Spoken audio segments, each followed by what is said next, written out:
Hello, today I'll be reviewing the Ryobi 20-inch 40-volt brushless cordless electric snowblower. Has a 5-amp battery and charger included. I have it right here and it's in the stowed position so you can see how compact it is. I also have the lawnmower and a few other Ryobi tools. And I chose this because, as you could tell, I have a lot of Ryobi tools. And this made sense because when I got the lawnmower, it came with this big battery. And so I can use that battery in the summer, but then it's the same battery that comes with this. So now I have two batteries. And when we get really big snowstorms, I actually got this when we had a really big snowstorm. I had hurt my back that like 2 days before and I couldn't use a shovel. So I needed something. I went out and got this. And it really saved the day. We've had a 12-inch blizzard, poured 12 inches overnight, and this handled it nicely. The guy across my street has a gas snowblower, and this held up just as good as his did, except his was a lot louder, and his smelled bad. So I definitely recommend this. I have had this for 2 full winters, and it has held up. I've probably used it. I don't use it when the snow is only like an inch or less, just because I can just do that with a shovel and get it over with. But anytime it's more than that, I'll use this. My wife uses this if I'm not there to shovel, because this is easier. In fact, this is so nice that when I do use it, if I still have battery left over, I will actually go snow blow the neighbors, and I'll just go until the battery runs out. I'll go up one side and down the other side of the sidewalk just to help out because it's so easy. It's mostly like walking, maybe like a little bit harder than pushing a stroller if you've done that. But there's very little resistance, unless it gets really deep, in which case, you gotta back up and kind of push it like you're pushing a shovel. But, I'm gonna pull this out now. This thing is pretty heavy. It's about 35 pounds and it has the wheels, but they're on that side, so I can't get to it. So, it's really easy to set this up. You just pull the handle up like that, and then it has these little locking grips. You can loosen and tighten it with these knobs. And then you do that. So if it's a little tight like that, you could loosen this. I just have it really tight. This one's loose. You could see it. It's pretty loose. That's why it was so easy. This one's really tight. So to use this, it's really simple. Once you have that, the handle up and locked, you just put your battery in, pull this back, and then press that button. It's really easy with 2 hands. It's a little bit harder with 1. And then, you can lift it if you're turning it. It turns on a dime. And then, pushing it is easy. It's meant to scrape, so I have found that I kind of have to push down on the handle a little bit, to get it to go. Okay, so how does this work? You have this handle here, which allows you to turn it so that you can direct the snow either left or right or whichever way you need. And then you have this little thing, you push that up and you can adjust it up or down. So if I do this, I can actually get the snow to launch like 25, 30 feet in the air. So that tells you how powerful this is. Usually I have it about here at about a 45, degree angle or so. And, it can launch it, maybe like 10, 15 feet.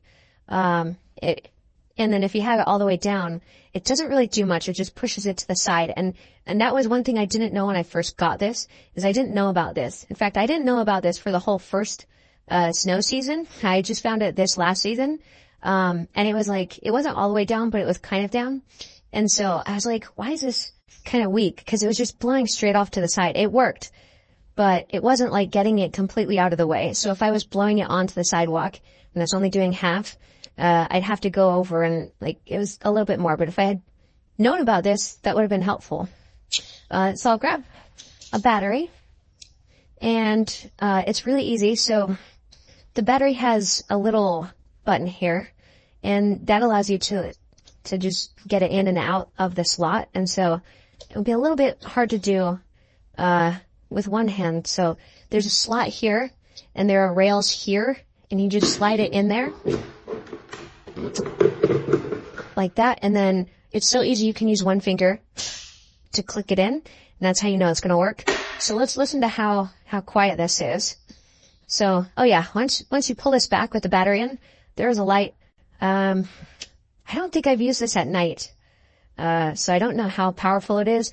That seems brighter than the lawnmower one, and I have used the lawnmower at night, so I would imagine this is good for any nighttime snow blowing. Okay, so you hold this down, and then you push the button. Okay.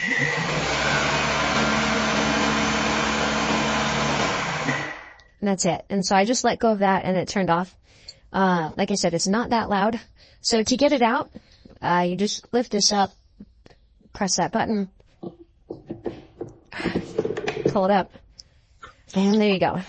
It's a little bit harder with one hand because I'm trying to get a good angle with the camera.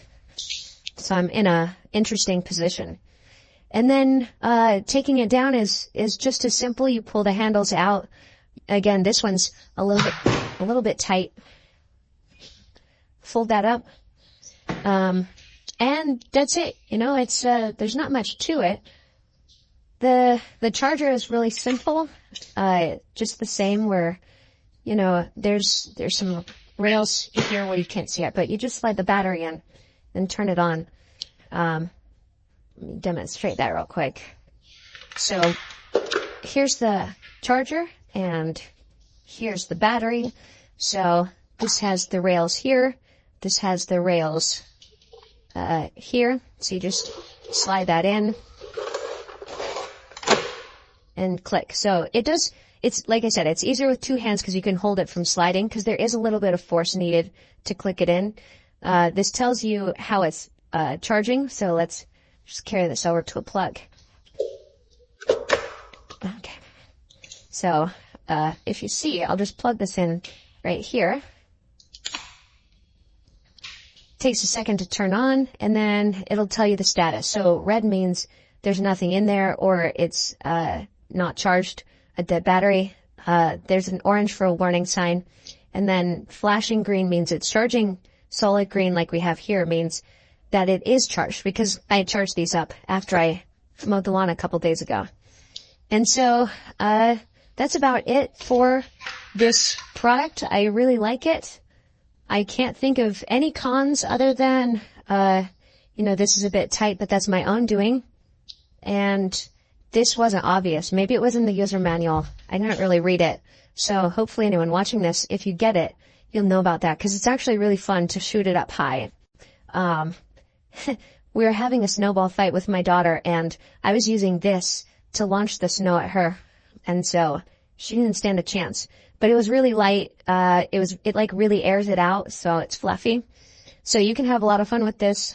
One last thing, this thing is wide enough that it will cover about half the sidewalk. So you'll have to do one pass, and then you'll have to do another pass coming back, which is fine because, you know, if you go out, you got to come back. The only issue is when you're turning around, is you kind of got to step into the snow to turn it. But there's not really a way around that, so that would be the case with any snowblower. But yeah, that's all I have to say about this. I hope this was helpful, and thanks for watching.